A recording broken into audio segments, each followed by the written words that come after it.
Broadcasting from the business capital of the world, this is the Podcast Business News Network.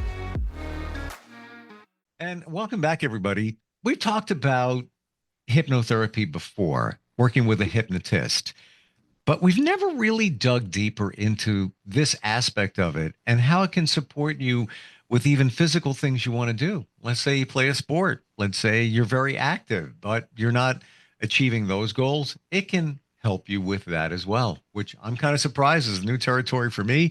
I know it's beneficial in many different areas, stopping those limiting beliefs, helping people improve their weight goals, even stopping smoking. But we're going to look at the physical aspect today with somebody that helps people with this all the time. He gives you the unconscious edge because we are tapping into your unconscious self, your subconscious. Dennis Marciniak joins us again here on the program today. How you doing? I'm great. Happy to be here. A little bit rainy here in Los Angeles, but nevertheless, a good day. As I hear it, you guys need the rain. Absolutely. Sure. Yeah. Hopefully not so much that it creates other problems, but yeah, definitely need it. It's delicate balance. One side you have fire, one side you have mudslide. give us the center, the sweet spot. Right. When we talk about getting hypnotized to improve your physical performance, is that also, let's say you want to get better at the gym. You just can't get yourself motivated. You go, but you're not really pushing it as hard as you really know you could or should. Is there the potential that you've got a blockage there within your subconscious and hypnotherapy could help you with that? Yes. Basically, sometimes we're dealing with procrastination, and it's, again, the subconscious mind is constantly trying to protect us. And some of those protection programs, so to speak, that are in our mind were developed when we were very young. And they, again, served the purpose at the time, helped us get through a sticky situation, but they may not be serving us anymore. So we come up with our New Year's resolution, and one of those resolutions is to get off the couch and become a little bit more active. And consciously, there's motivation there. We've understood intellectually the benefits of getting some exercise or getting some movement in your life. And yet something inside of you is still, not totally committed. And that could be for various reasons. It could have been some negative experience that you had as a child where you were injured, let's say. I mean, even looking at professional athletes, when they go through an injury or possibly a surgery, a lot of times, the surgery fixes the physical ailment, but there's something mentally that lingers that doesn't allow them to completely have confidence in their body's ability to perform. So there's the need to get over that psychological block. So it's not so much a question of putting your fears out of the way. It's a question of integrating those fears within the whole picture, and by being able to get into the subconscious or the unconscious mind, those negative experiences can be more integrated into the bigger picture, so that things balance out. Obviously, if an athlete had that injury and he had surgery, there's a reason to have some hesitancy or some trepidation. It's not, throw that out the window. Sometimes our fears serve a purpose. It helps us, be a little bit more aware of our surroundings at night when we're, going to the bank teller machine and taking out money. I mean, fear plays a role, but it's a matter of it being integrated within the whole picture and getting a balance on it. Now we've talked before how there could be things from your past that are in your subconscious and that's holding you back. Would it be reasonable to think, let's say somebody wants to go to the gym, wants to lose weight, Their intentions are all there, and they find it's not happening or they can't stick to it. Could it even be a situation that they have fear of being judged because of something from their childhood? Maybe a parent said something to them. Now they're afraid to, be in shorts and a t-shirt in the gym. Or let's say they weighed a lot back in the day. They lost that weight. They want to maintain their situation, but there's a block because I'm never going to be what I really want to be based on that stuff from the past. And then that just they come up with excuses, self-sabotage, even just going to Sure. the gym. Those are all very, very valid statements and concerns.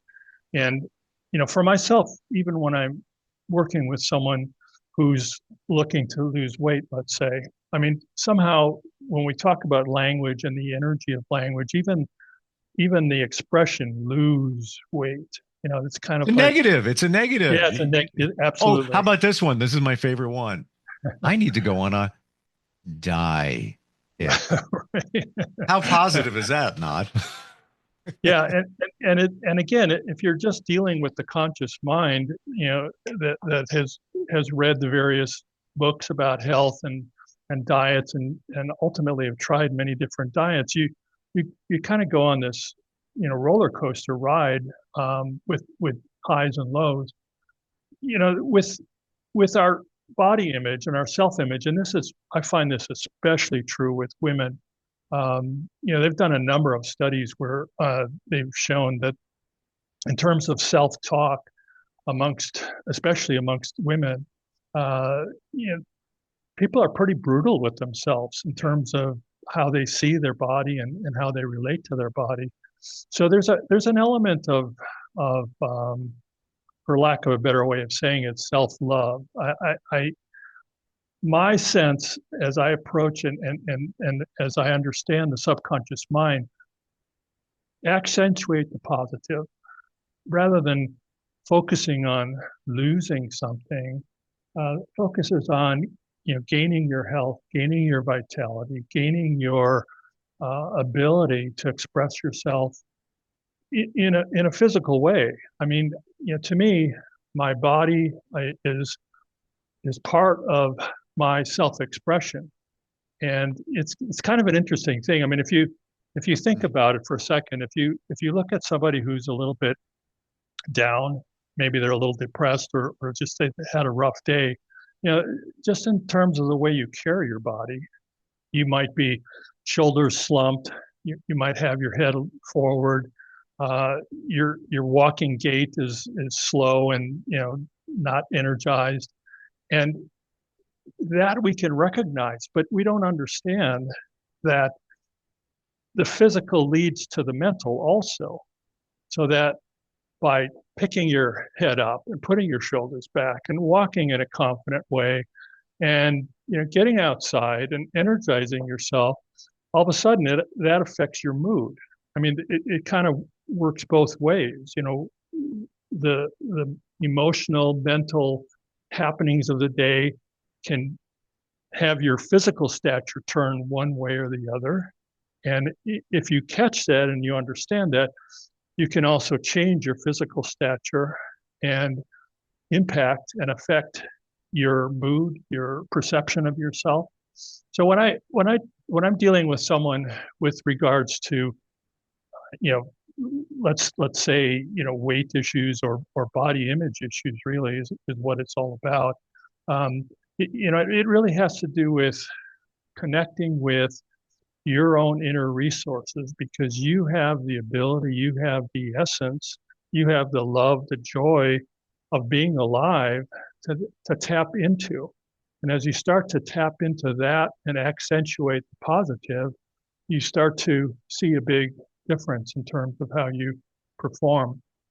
There's a long-standing story, coming out of the Vietnam War, where there was a prisoner of war. His name was George Hall, and he was on a reconnaissance mission, and he was shot down and became a prisoner in the Vietnam War. And he was confined to, I think it was like a 4.5 foot square cage. It was only 5 foot tall, so he couldn't even stand in this cage. And as the story goes, and I've seen interviews of this gentleman's son who had heard directly from his father his story, but he was kind of a duffer golfer in his civilian life, and he would visualize himself on the green daily. He would do this practice of visualizing him hitting a golf ball straight and right down the middle of the fairway, hitting it on the green, making the putt.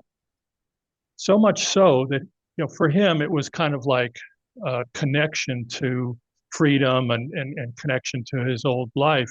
But when he finally was released as a prisoner and finally got to the golf course, I think he, his normal score was, high 90s, hundreds. And when he got to the golf course, he golfed in the high 70s.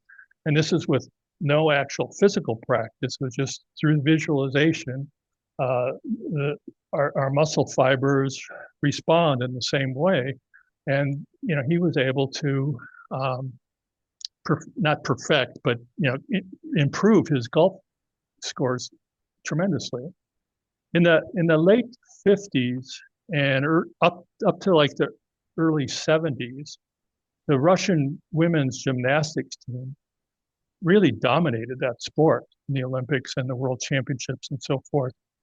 And it wasn't until towards the late 60s or early 70s that somehow it was understood that they put 50% of their time was placed on visualizing their sport. I mean, if you're a high jumper, just visualizing the steps that you're going to take, the launch angle, so forth, and we can perfect our sport, our activity, through the use of visualization. And in hypnosis, combined with visualization, you're in a more receptive place to it, just by observation, that we see ourselves and we can see the improvement and gain confidence in that way. So it's rather extraordinary, actually.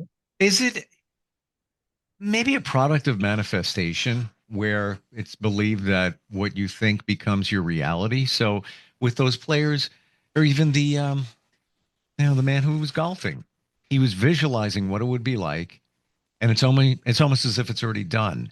But like you said, that's 50% of it. The other 50% is the mindset. Correct. The subconscious mind doesn't really process the negative very well. So, I mean, if I tell you don't think of a pink elephant, I mean, immediately you think of a pink elephant. I mean, you had no intention, nothing on your mind had to do with pink elephants, but all of a sudden I say, don't think of a pink elephant. You have to grab the pink elephant first to then try to push it down. Mm-hmm. And it's really a funny approach, actually. So I used to coach youth sports, especially baseball, but basketball also. And a lot of times I would call a timeout. That I've got a young 11 or 12-year-old pitcher on the mound, and he's starting to fall apart because a few people have gotten hits off of him or scored a few runs. And I would call a timeout. And it wasn't so much to tell him it wasn't a strategy session. It wasn't like, throw the curveball more or something like that. It was just take a moment, take a deep breath, collect yourself. You got this, just throw to the catcher's glove, just allow him the chance to regroup, allow him the chance to refocus on something positive. You've got a struggling hitter, and it's not like you go up and somebody from the crowd is yelling, "Don't strike out." Well, I mean, as soon as you say "don't strike out," your whole focus is on striking out, and you swing at the next high pitch. So it's put it in the positive. Look for something that you like. Hit it to center field, or you can even do like an assumptive they call, like in sales, they call it assumptive close. Um, After you smash this into center field, I want you to really look at that first base coach because he might send you to second. So you've planted this positive image in the young hitter's mind that he's going to get a hit. And again, the approach is so much more constructive than telling him don't do this or don't do that or avoid doing this. When I coach basketball, sometimes you get a decent lead, but you're getting into that final 3 minutes of the game. And the tendency is, we're just going to kind of shut it down. We're going to use the clock. We're going to, just somehow abandon the process that had gotten us this lead in the first place. And you start to play defensively. You start to play cautiously. You start to play in a way of it's like, don't mess up, as opposed to, let's bring this home. Let's continue the energy, the focus that we've had throughout this game, and let's just bring this on home. So it's a subtle thing with regards to language, but it's really again, change your state of mind, and you'll change your outcome. Is this part of NLP, neuro linguistics programming? Yeah, it's very much of it. Grindler and Bandler were two gentlemen that studied a psychiatrist, a psychologist, and a hypnotherapist. And the focus was on not people who were depressed, let's say. They focused on looking at people who overcame their depression. And so the focus was on the solution rather than the problem. And so in that, they found, number one, they found out that not that it was so much not known, but they underscored the importance of rapport, for example. Like in sales, for example, people use NLP, and a lot of it has to do with building rapport. So much so that there's an element called mirroring and matching, where if you're in front of someone, it's like, in a sense, you're almost going to copy them, not in such an overt way that they could take it negatively, but in a way that I'm at your level. I mean, if you go into a courtroom, for example, you've got the judge sitting up high, and there's a reason for that. You're establishing authority by having that physical position. So if you're selling to someone, you're wanting to be on the same level as them, and so you're going to kind of mirror and match their cadence, their mood, just the whole aspect of it, in terms of again, just gaining someone's trust and confidence, and then from there, you use your sales abilities to express whatever it is your product or service is. But yeah, NLP is kind of interesting because and it really came out of hypnosis.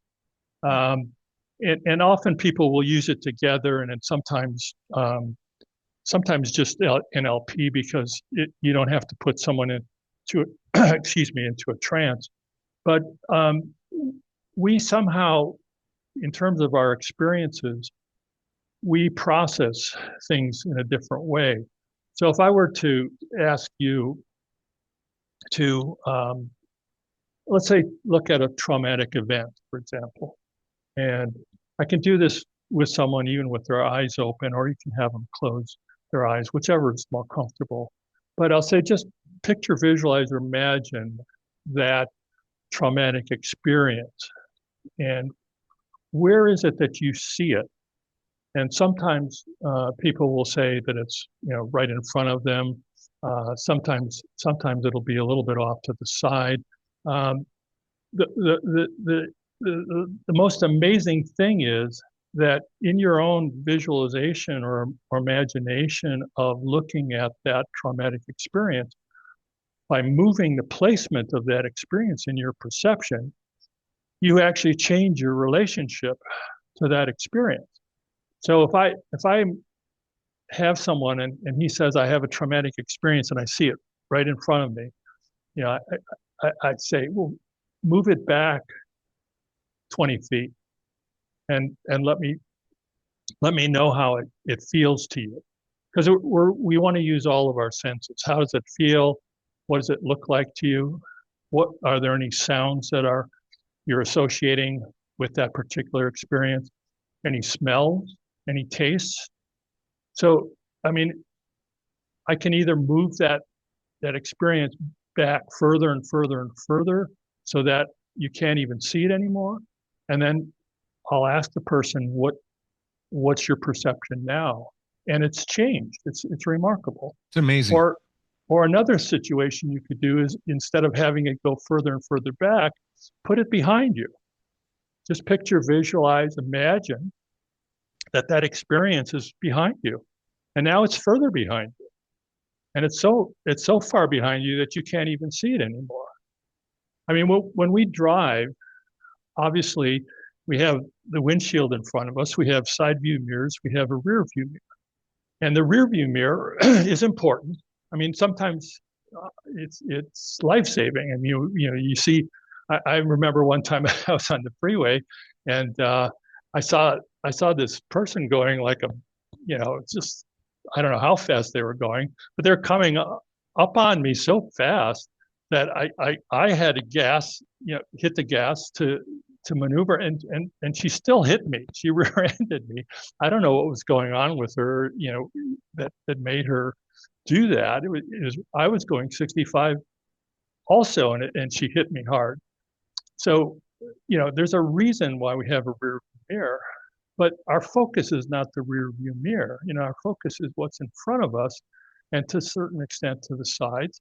And sometimes when a person's had a negative life experience, it's almost as if that experience consumes us. It's almost like that colors everything that you do or are going forward. A lot of people use hypnosis for dealing with addiction, and it can be very helpful. I don't say that it's a cure for addiction or it's the only thing one should use. It can be part of a whole protocol helping someone overcome that. But there's a tendency, to just kind of define yourself that I am now this broken person, and gosh, I'll put a lot of Band-Aids and glue on it, and I'll limp along in life, but I'm still broken. And there's the ability for us to find again the value, the strength, the fact that we're here alive. We have a purpose. And sometimes it's, we can't easily define it. My purpose is to become the president of the United States or something like that.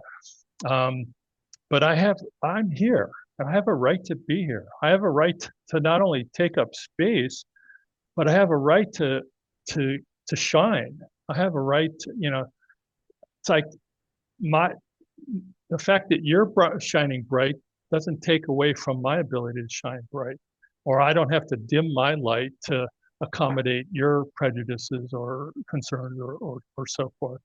So again, it's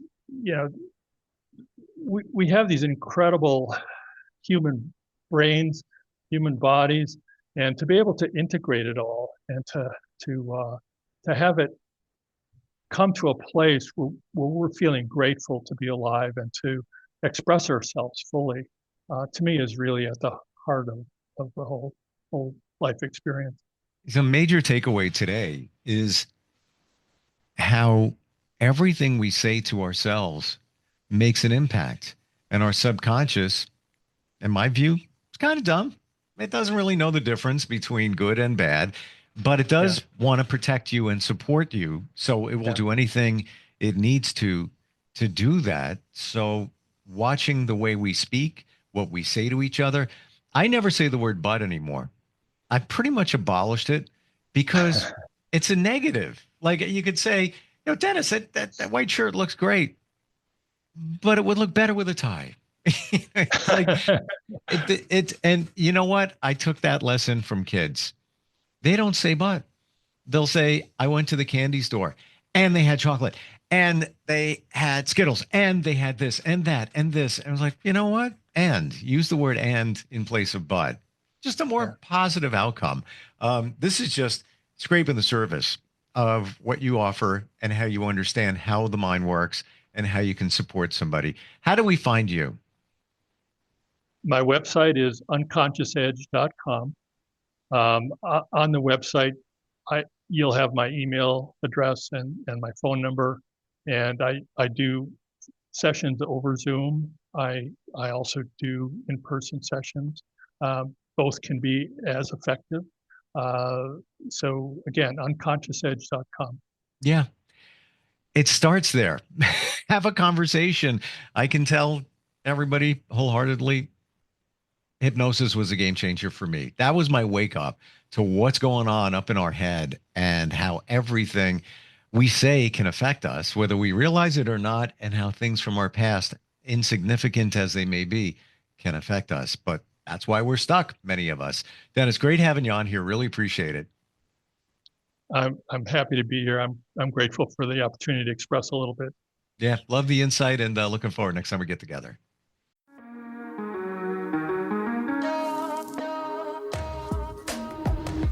Broadcasting from the business capital of the world, this is the Podcast Business News Network.